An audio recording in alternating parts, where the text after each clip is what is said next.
Hey, David Essel back with you again, our poolside chat. Instead of a fireside chat, we're doing poolside. I hope you're doing great.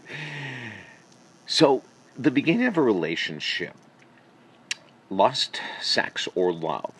I had a woman come in and she was very, very curious about my take on this. She said, it just seems like every new relationship I start, that the guy is heavily, heavily, heavily into sex, and then I have to question him and say, is that all you want is sex? So I said, well, what happens when you question guys? And she said, well, eventually they get tired of the questioning. So I said, well, then do you need to slow down before you have sex? Do you need to not have sex until you feel that there's an equal exchange of love? Or do you need to just flow with what happens and see what happens?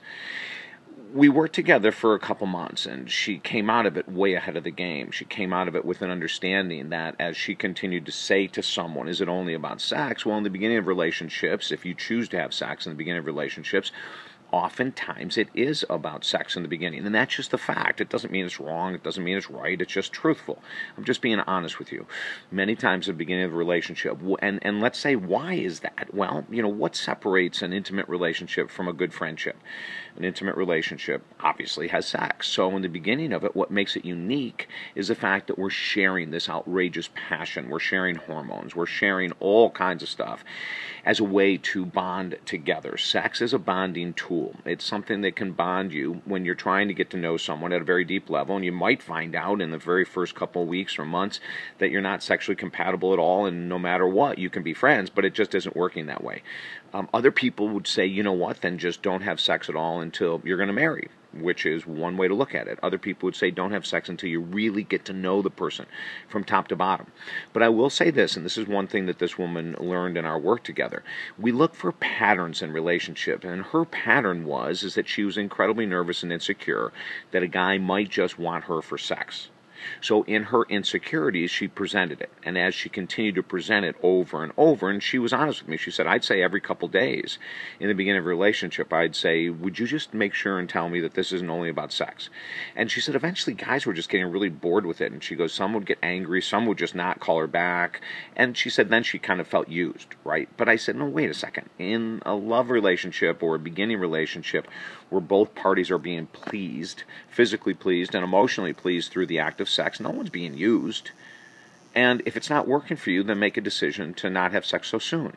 But don't project your blame that it's the guys that are using me if you're enjoying the process as well. That just doesn't logically make sense. But many women will get together and talk amongst each other about how guys are dogs and all they want is sex and whatever. And if you find out that to be true, then you're having sex too soon.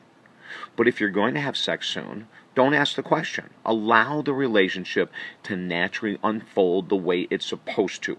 You have options. All women have options. And of course, this video is aimed at women. All women have options. It's up to you to make a decision if you want to have sex with someone or not. If you choose to have sex, relax a little bit. Don't put a guy to the wall, get him defensive, get him angry about the fact, are you only using me for sex? Find out where the relationship's going to go. Or, on the other hand, wait. There you go. Either way, you're in control. Isn't that a good feeling?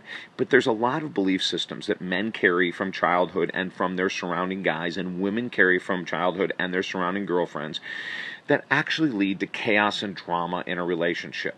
Now, one thing that she found in her pattern writing is that she sabotages relationships before they get going. Why? It's a protection factor. If she can push a guy away, then she won't get hurt down the road. Wow. That's what she's working on right now. Hey, don't forget to sign up for this YouTube channel, absolutely free, right here where you're watching this video. And also at our website, we have all kinds of stuff for free.